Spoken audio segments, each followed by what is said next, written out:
Alright, so we're doing the analysis for Ruunin Open number 3. That happened a couple days ago. I came third place in this tournament. I brought a lineup here that was specifically to counter quite a few things. In the last tournament, a lot of people brought Crassius. There was like 3 people at least that brought Crassius lists. Yellow was very popular as well. So I teched this lineup to fighting those archetypes, especially Mechs and Krog Rush. These lists were my Crassius counters or just other swarm counters. And then I've got my other 2 lists, which are to fight red, because red's been really popular as well. But then these 2 green lists are also teched to fighting yellow things, flyers mostly. You can see with the 3 destructive volleys in there, which I think was a little bit ambitious on my part, but anyways, I managed to face, most of the opponents in this one didn't even run any of these decks that I was trying to counter. I think the only person really was Stinky. Poor Stinky. Oh! Summer! Thanks for the sub. Oh no, the moon's hidden. That's unfortunate. Thanks for the prime, too. You guys are great. I love the list, by the way, Summer, that you just posted. We'll get into some games later, too. But thanks for the sub. So, also, I'm not going to talk extensively on this tournament, since if you watched, Lizard and I casted the finals match, and Lizard casted my own match, third place match on my stream. So I'm probably just gonna focus on the second round in this video. Disrupting the YouTube video? No worries. I usually cut out the chat hellos in the video. Or I just keep them in if I'm lazy. There are a great many of these videos on YouTube now. But yeah. I didn't really run into the counter lists. I'll have to run through them again, the videos, because I can't remember. I'm pretty sure the decks I was trying to counter, I didn't even show up. But anyways, the mechs list here is from Super Blizzard. He's posted this one on the hub, and I just edited. I took out one of the Shadow Silk Fairies and added in a Gagana. I think Gagana's actually kind of strong against Husk lists, because they give you all these cards and you just get a bunch of free treasures. But it is quite the expensive card. And the other stuff's pretty standard. My green-blue jump list, I don't normally run Octopus, I guess, but that was another inclusion. I think it's a better stat line to fight flyers and such. But yeah, I think that's pretty much it for that. So let's open up the matches. Give me 2 secs. This one. Smooth. Alright, so first opponent was StinkyBadboy. Oh, right, he brought these 2 red lists. Yeah, so I have 2 green lists, which are very counterable to the reds. And then I had the 2 decks that were designed to fighting the swarm lineup. So poor Stinky just had an awful time this game, I think, or this round. But here, because I'm countering everything, I decided to ban the Crassius, because it's the most threatening. Crassius is a list that can still win even against their counters, so I was a little spooked of that. Possibly if they had if you had red, yellow, burn, husk things, that's also another spooky deck, but I think banning the Crassius was fine. I also predicted that he would ban my Krog Rush. Oh, right, that's what it was. Yeah, I was predicting he'd ban the Krog Rush, which meant I'd only have the mechs to fight Crassius, and I wasn't super confident on my mechs plays. I've only played a little bit of this deck, so I wasn't very confident with it. So then I'd have these 2 green lists open to fight his reds. And I thought that would be pretty great. So I kind of predicted the Krog Rush ban here, which I think he did. I think that's the ban he always has to pick if he wants to win anyways. Unless he predicts my ban? I don't know. But yeah, he goes for that. So I lead with green-blue jump. I think Beastmaster is great against the reds, so we'll save that. And the Mex is my Rakoan's counter, so I'm going to save that one as well. So green-blue seems like a good starter deck. I probably won't talk about this one too much, because it kind of went by quite quickly. We'll probably move on to the second match.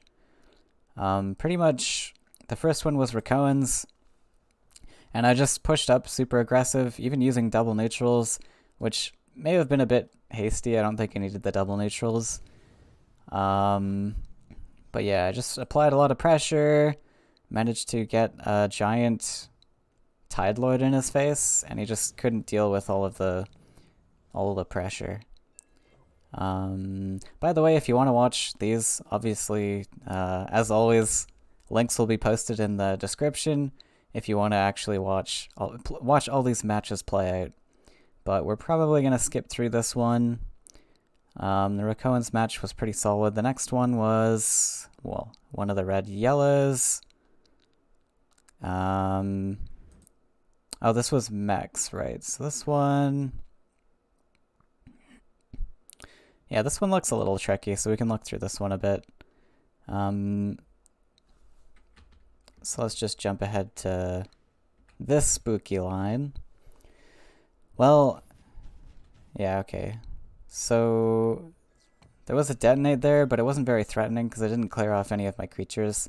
I think Stinky wanted to hold that detonate there, make sure he actually gets clears. But now he's invested all these creatures on the board, and the detonate. This gives me a chance to fight back, and Stinky's used all of his resources here. He's on one card, and I still have double collection and all my cards.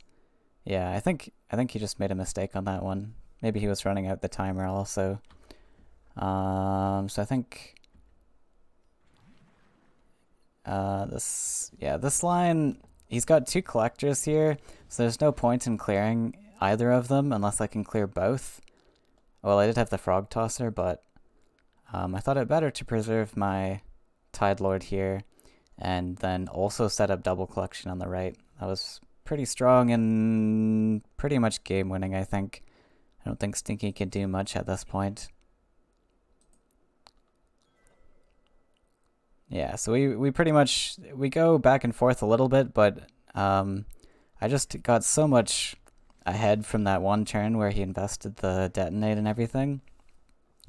So that one was a win. And then next match was the other red-yellow, which I think was red-yellow burn. So against this list, you want to push really aggressive, because if you stay back, even if you have healing in the list, red-yellow burn can just kill you, even through the healing. So you do have to apply a lot of pressure, which is fine with green-blue jump. They're very good at doing that.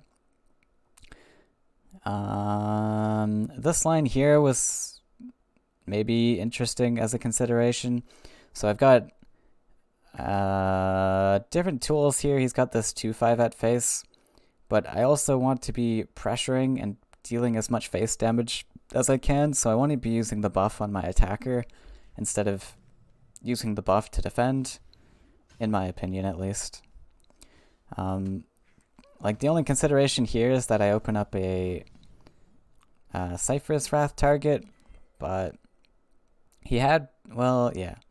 Like, there's that one consideration, but I think this damage is just super important, especially setting up the 5/5. If he's investing a Cypher's Wrath here, he's not investing it here, so using the Humbling, even though it was like maybe a little inefficient, I thought that was pretty strong, and game securing, smashing for 6 there. Yeah, so I'm feeling pretty confident here. He also invested a double neutral, which slows down his Scourge Flame one more turn. But yeah, we just win from here. Even top deck the heal, so super safe this one. Alright, so let's Move on to the next one. This is the one that I want to spend pretty much all the time on, because this had some interesting lines and such. So HappyGrof. Oh, by the way, that last one was the top 8. It was a smaller tournament, so I started in top 8. This is semifinals. So HappyGrof's lineup. There was 2 threatening decks to me here. Or 2 ban considerations at least. The blue jump and the mono green. Mostly because I have counters to the red-yellow things I felt with green.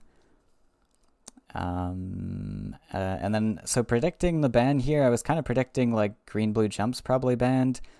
Krog Rush possibly could have as well. So I was considering that. Blue jump's kind of good against Krog Rush. So I was considering banning this, assuming this survived.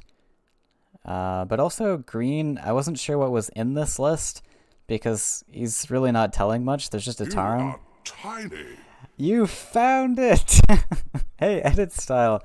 I completely forgot about that, but yeah, I added sound rewards, which is super cool.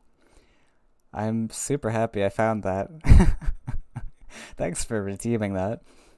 Yeah, so there's 5 sound alerts you can redeem for channel points, and then if you scroll down, there's a bunch you can redeem for bits. They only let me do 5 of them. I love it. Bow to me. And Would you like some tea? oh, it's beautiful. I saw it on someone else's stream and I'm like, I need that. Like, this is perfect with all the Faeria emotes. So that'll be awesome. Yeah, so I ended up banning the green. I think that this was just, like, if it has a lot of big boys, very good against Krog Rush. And if green-blue jump is banned, I don't have a lot of answers to this, because it's very good against both my reds. And Beastmaster is teched for flyers, so it's kind of a bad Beastmaster list.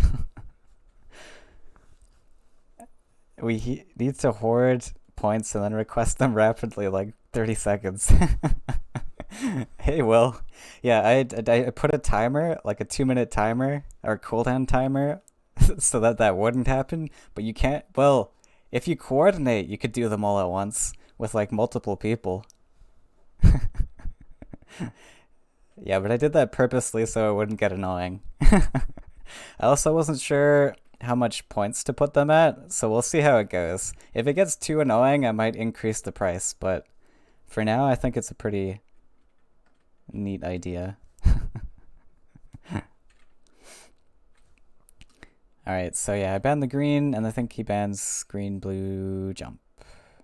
Yeah. I think that was the correct ban. Like, blue was maybe a little scary, but I think Max can fight this. My Beastmaster has a chance. It's not like blue has a guarantee there or anything. So I start with Krog Rush. I think that this is a good scouting deck. My other lists are kind of like Mex probably wants to counter the blue, and then green wants to counter the 2 reds for sure. So Krog Rush feels like the start.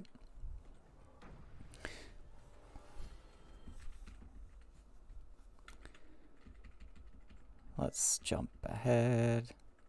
So he plays the Explorer in the Scourge Flame list, so that's interesting. Don't normally see Explorer in a Scourge Flame list. I just put the Ground Shaker here to contest and threaten any other creatures from coming down. Felt decent so that I could develop creatures and he couldn't. But pretty much doing... Oh, he invests a lot of resources to kill this here. That's a Flame Burst, Cypher's Wrath, and another Cypher's Wrath, which is huge for me. That's 3 cards that I just ate up with my 1 card. So I think that was quite game-winning for me, that turn there. Oh, the RNG pings here were also pretty insane. Got the Red Devil ping, so I get to just dump my hand here. And then best ping possible onto the Hellfire. Now I get to even board clear, so that was just a disgusting turn, and not much that an opponent can do against that. Investing 3 cards, and then I just get those insane pings, so let's skip ahead. That was easy win. And he's going to counter with blue, so this is a pretty tough matchup for Krog.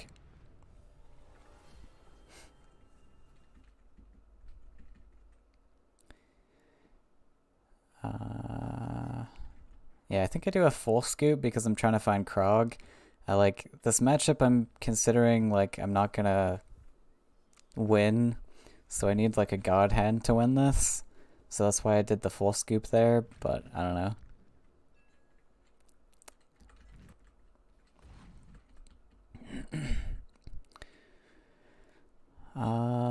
So this time I don't play the Ground Shaker, which is interesting. I guess, like, Ground Shake... Yeah, I don't know. Well, yeah, saving Ground Shaker lets me, like, hit more things, I guess. Can pair nicely with Hellfire. But I don't know. Playing Ground Shaker there could have been okay. I get to Gary here now, though, which is okay.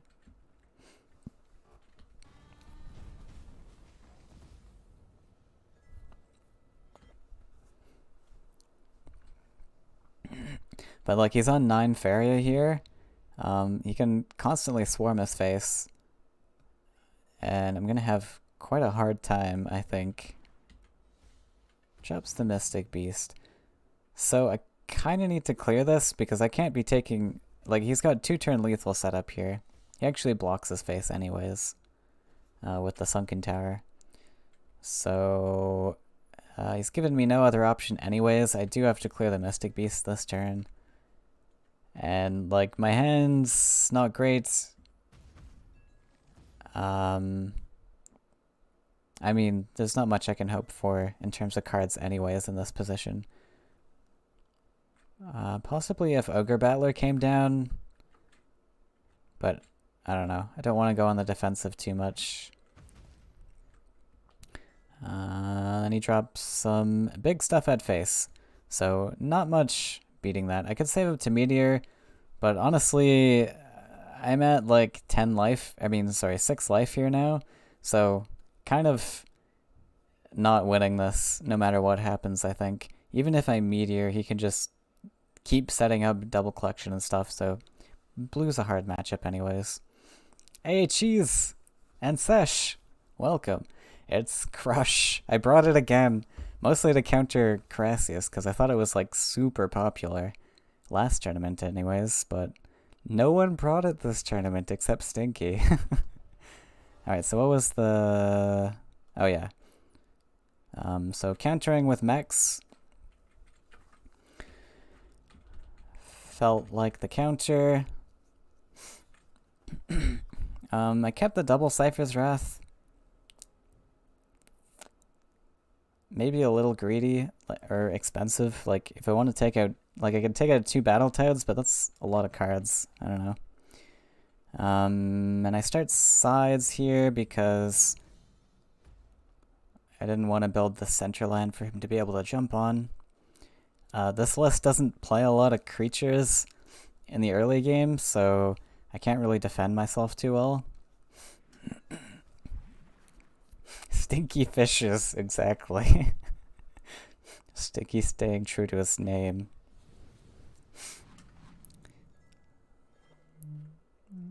So I have the double Cypher's Wrath. Actually, I think I should Hellfire here. I think I used double Wrath here, but I feel like Hellfire is probably better. Yeah. Well, this was a strong turn, actually. Right, true. Okay, with the Airbot I get to step on his leg. That's actually pretty fine. So maybe the double Cypher's Wrath was fine there, because I only had... Wait. No, I had 10 Faeria. I still could have done that. Yeah, I think Hellfire plus Airbot was the play there. Because Hellfire should kill both those Battletoads. That's... Well... I don't know. You have 9 pings. 4 have to go to the creatures. Maybe it's not guaranteed. Yeah, if we miss with Hellfire, we're really sad. Yeah. Yeah, 4 damage is maybe actually not a guarantee. Maybe the Wraths are better. Because true, I don't have a lot on board here. I've got the 0-1, and then I wanted to develop the Airbot. Yeah. Okay, fair enough. The Cypher's Wraths were good. Yeah, Map Dealer had to either step forward or backwards because of Ninja Toad. I decided to step forward because I was feeling pretty safe with the Airbot. He used, again, another really expensive removal here. Humbling plus Emperor's Command? That's 5 Faeria to take, and not producing a creature either. He says it's a mistake, so... But yeah, 5 Faeria removal while not producing a creature. Really expensive. Yeah. I think he either should have, like, built lands to the opposite side.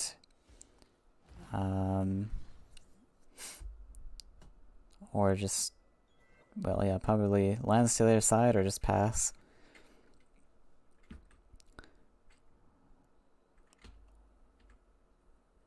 So we play the Ground Shaker here. I have the option to play the second one. I don't know if I do.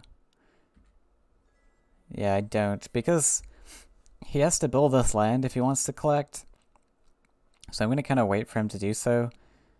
And then this Ground Shaker just gets more value on the next turn, because he's going to possibly drop another creature. One scary thing to this, though, is Humbling Vision plus, like, Ninja Toad. That would be really scary.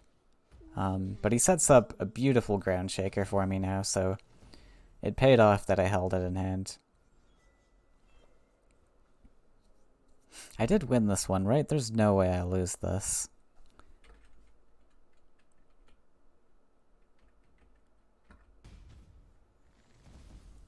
Yeah, that's just a beautiful Ground Shaker. Feels good. Yeah, I don't see a way that I lose this anymore. Develop the Fairy. Now I've got just a ton of pressure. He invests the removal, but I think it's too late at this point. Like, he needs creatures on board. Using removal cards while you're behind can hurt a lot. There was a punish in the early game where he had these, like, awesome Ninja Toad targets, but thankfully he didn't find one. That might have changed things a bit. So I'm still trying to play around that a little bit by, like, stepping in places where Ninja Toad doesn't hurt me as much. But yeah, I think this is definitely a win now.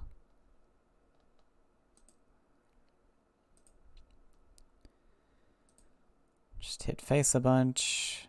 Oh, there was one where I played the bird ship defensively. So I have some nice tools in my hand, but I think I want something to contest this 5/5 also. He's got the Sunken Tower. I don't know, he might be able to apply pressure. I don't think it matters too much though. I've got so much pressure at my face already. But yeah. Eventually win that. Oh, I think I missed a lethal here. Accidentally. Was it? Which turn was it? I think it's this turn. So, I already have the Gift of Steel in deck. So I think I can just sidestep. Gift of Steel this. That's up to 9. And then I need 2 damage with the detonate. Yeah. That's a easy lethal there. But I don't see it. I accidentally hit in with the cap 10 first. And I'm like, oh crap, whoopsie. But it doesn't matter.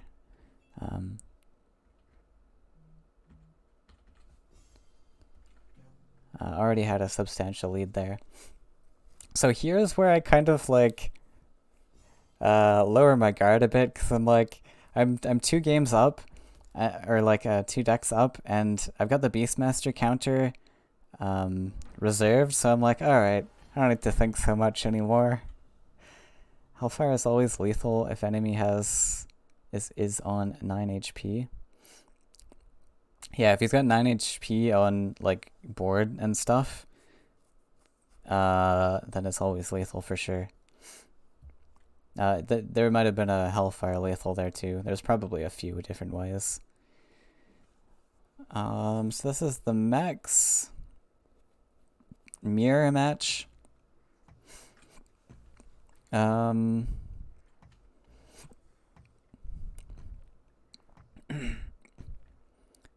I think I just keep that. So I go to the opposite side since I've got the 0-1. We'll try to protect him as much as possible.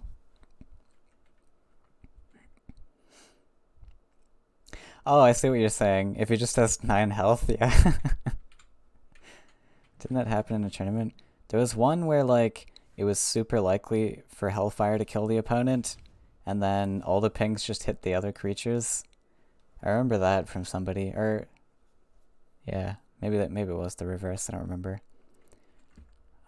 He decided to switch gears here, go to the same side. So I think this is a really tough turn here to decide where to invest my lands into. There's the option to put Groundshaker same side because the stats line up, but saving Groundshaker is another good option. Because this is my only creature anyways. So I decided to go to the opposite side using the Explorer just to get that, secure that mountain spot. It's nice to save the Explorer, but I think this is kind of where I want my mountains to be now, if I'm investing in that line. So I think I actually play the Groundshaker here. And I think Lizard mentioned later that that was a mistake, which I think I agree with. Because, like, he gets to develop a bunch of creatures here now. And my Groundshaker could have got a ton more value. Especially if I lined it up with Hellfire. Like, if I Groundshaker 3 pings and then Hellfire, well, this will be a sad Hellfire anyways now. But yeah, now it's a little spooky. That's one of the things you have to watch out for with Cannon Carrier, is that if they have 4 lands on board, that turn they can shoot a creature, develop an aggressive land, and if you're not prepared for it, like I'm not here, then you're gonna be in trouble. So I don't have a lot of options here. Kind of have to Cypher's Wrath this just to save some face damage, but he is going to get the trigger. So, not the best. I kind of want to draw for more answers, like Detonate would be lovely. Well, actually Detonate doesn't even help, because I need... Unfortunately, using this Explorer here means that I didn't have a Detonate spot that turn. I didn't end up drawing it anyways, but... so I decided to go back defensive. Yeah, this is just super awkward. I go for the Gagana just to collect for me, but... I don't know, that's 6 Faeria. And I honestly think I need, like, more tools to defend my face here. Because this is going to be a lot of damage soon. So going for double collection is yeah, but I don't know. Even developing the fairy there was fine. I think I just need like stuff to surround my face now. Because he doesn't have any Faeria now.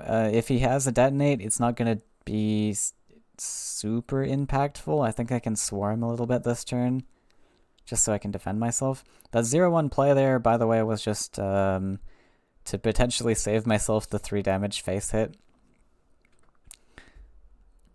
Because I don't really care about this guy. If I can save 3 life with it, that would be fine. Let's save Faeria for double Hellfire next turn.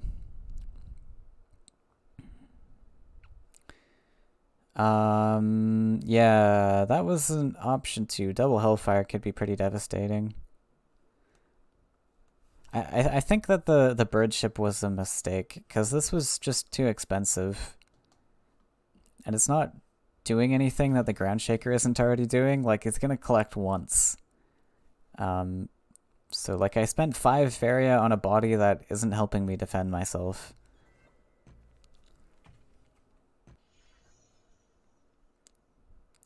Map dealer's not good here. Yeah, and then also, I had that double Hellfire in hand, which was decent tools. Now my hand is not really looking pretty with these tools. I need to top deck some things. I do get a treasure here. So this was a really difficult pick. I was debating for a while between the globe and the simulacrum. Because, yeah, like, globe does a lot of damage to stuff.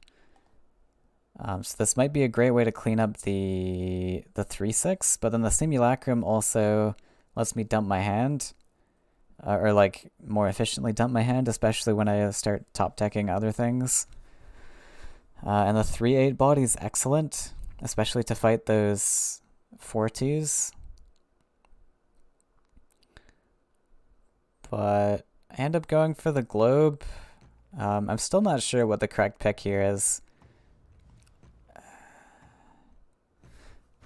I also get a free hit on this guy because there are creatures surrounding everything.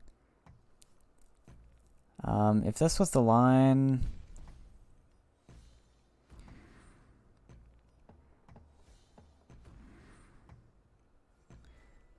Yeah, maybe Simulacrum was okay here if this was the line I was committing to. Simulacrum has more health, so it's going to be able to survive on board longer. And I kind of need to... I really need defensive tools while I just double collect and hopefully just gain a Faeria advantage over him. I think Simulacrum had to be the pick there. I don't know. It's very debatable because this flyer is really oppressive. He can charge anywhere on the board and clean some things up. But not a lot of spaces for him. Like, I don't want to just kill it into the Ground Shaker. I guess this does pose a threat to his face. If I can set up there. Okay, plays Ground Shaker.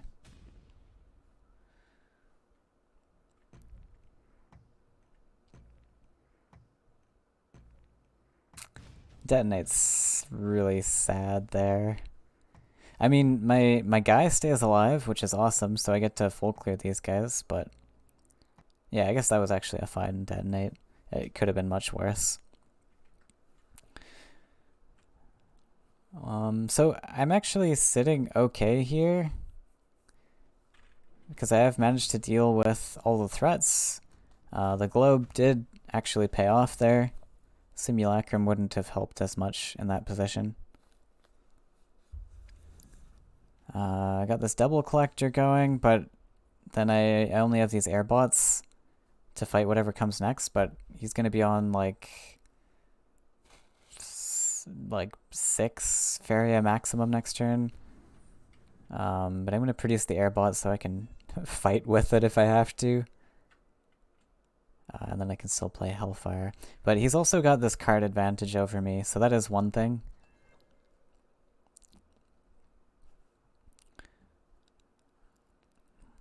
It's going to be really tough to... Because this is a mirror match, it's going to be really tough to come back when he's got more resources than me.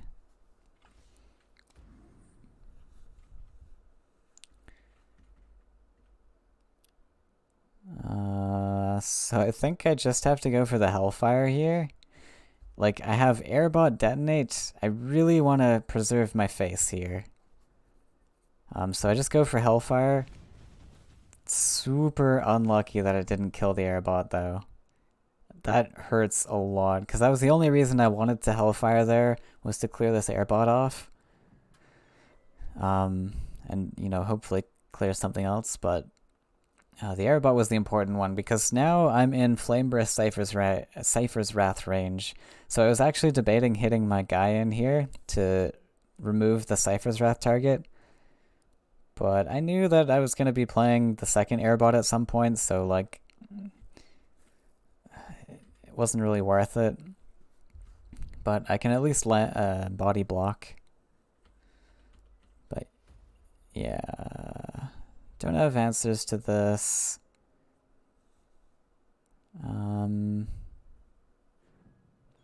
Really need another mech here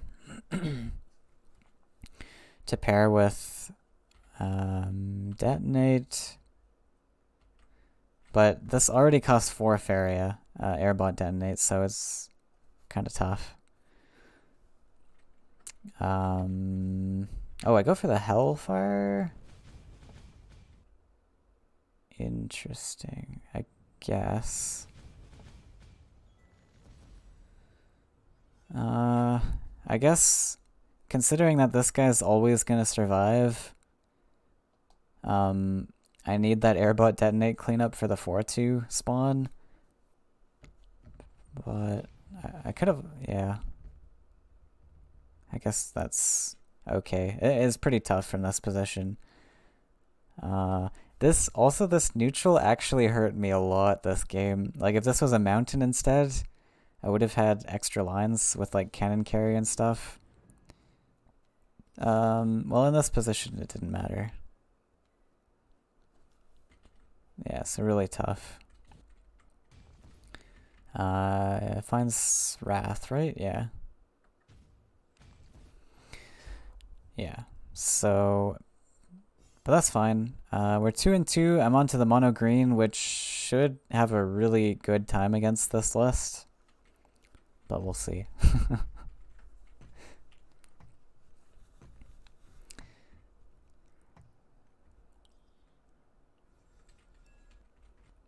Even have the Beastmaster start, which is pretty excellent. He decides to fight same side, so I decide to protect my same side. But he does have Bomb Slinger, which hurts a little bit, going on same side. Fragmenter. So I have a nice cleanup. I can do a full clear here with the command, hit in, and destructive volley. I almost built a mountain by accident. Yeah,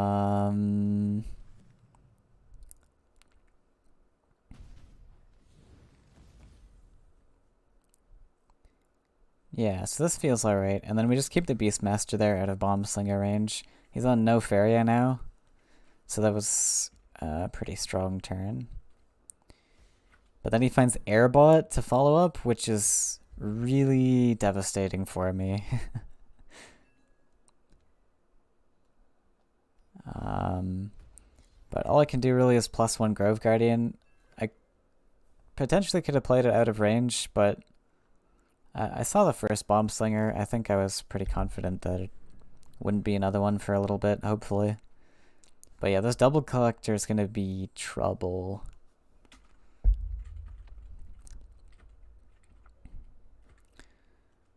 He plays nothing.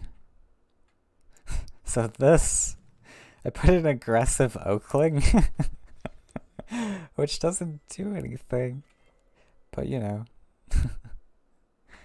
So this Oakling should have come defensively.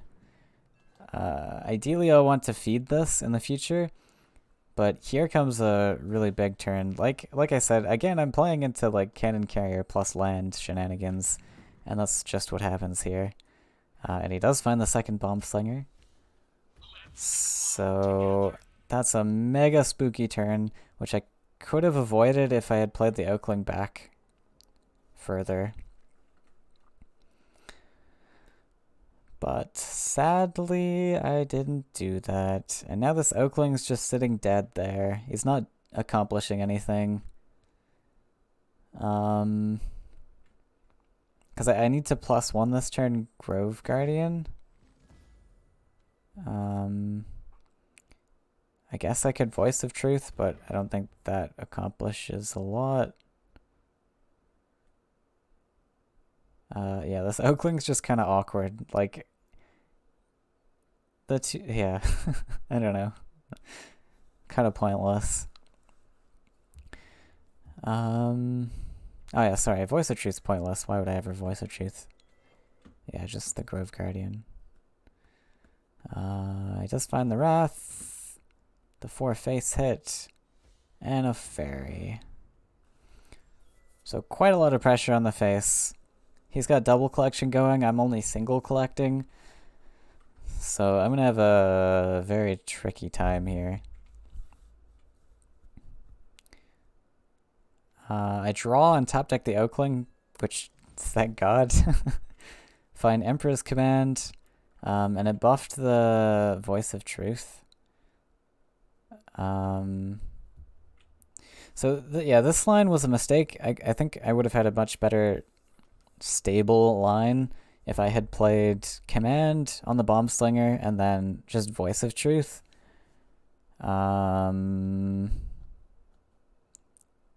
And probably just throw the Voice of Truth buff away on like the Airbot or something, because I think the 6/5 stats are actually really important in this matchup when he's running the 3 6s and Ground Shaker. I think the 6 attack is really important to keep. I go for Command because I'm thinking he's double collecting, plus he's going to get the double events. So I was spooked about that. And then I thought, well, I can clean this up with Ancient Boar and then Voice of Truth afterwards.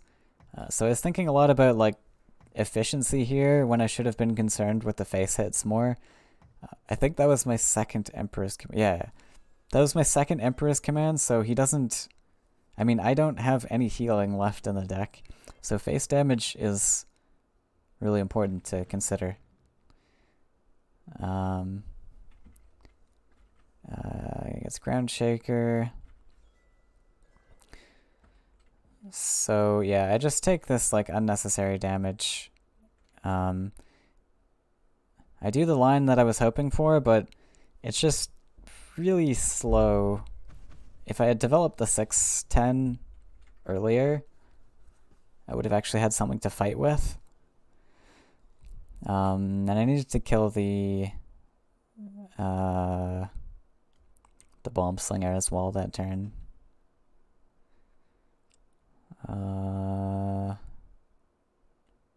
Not great top decks. Go for Beastmaster. Actually, there's a better line even here. So I could have Voice of Truth and Ancient Board. Wait, 4, 5, 6, 7. Yeah. I think the extra 1 stat on the Voice of Truth doesn't matter. But dropping Ancient Board to defend my face would have been nice. I mean, it doesn't matter at this point. I'm at 4 life now. That's super sketchy. Oh, this is a funny turn. So I do have an answer here. I've got Destructive Volley plus the Ancient Board to clean up that Ground Shaker, and then can clean up the other Ground Shaker. Decide to draw a card, get a feed.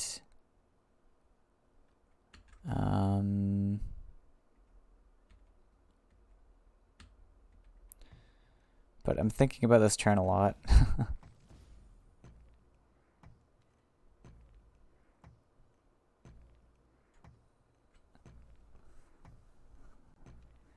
And I need to play the boar first before I hit in, and then I miss it. Whoopsie.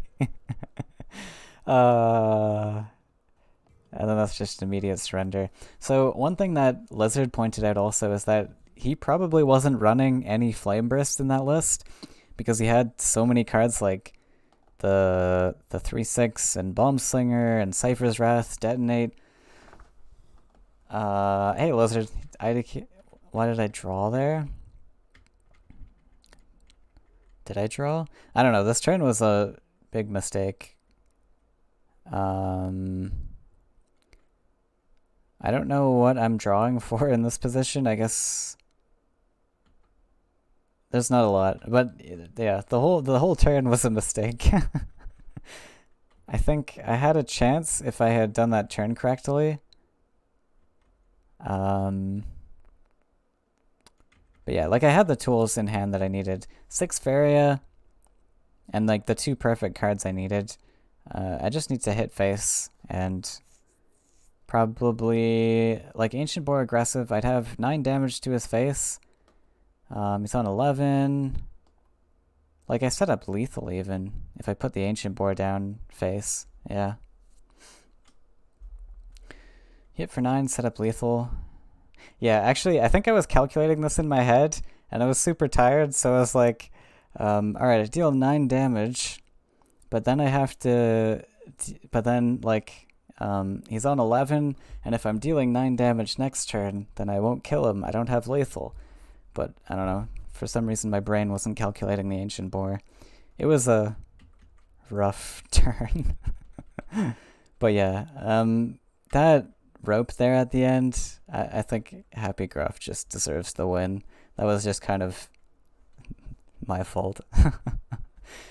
There was I think there was a huge chance that I won that actually. Like looking back, if I just set up lethal that turn, and if he's not running Flame Burst, all of my creatures up here have 3 life. And if I double neutral instead of drawn, he couldn't even block. I don't think he runs taunts. Yeah, I think I had a huge chance there. The only way he will... Yeah, honestly probably could have won that. There's not a lot of options he could do there. But anyways, that's how it went. And so I lost that. There is a 3rd place match, but Lizard was kind enough to cast that one, so we probably won't go over that one. We'll play some Faeria games. He already used 2 slingers. Oh yeah, slinger was the one answer, and he already used 2. Did he even have an open mountain? Oh yeah, no, he didn't even have an open mountain if I hit face there. So even Bomb Slinger, he'd have to build a mountain, so he'd have to have the 3rd slinger in hand to do so. Damn, I feel like I could have won that so easily now. Now that I'm looking back on it. If I had just played that turn correctly. But happens.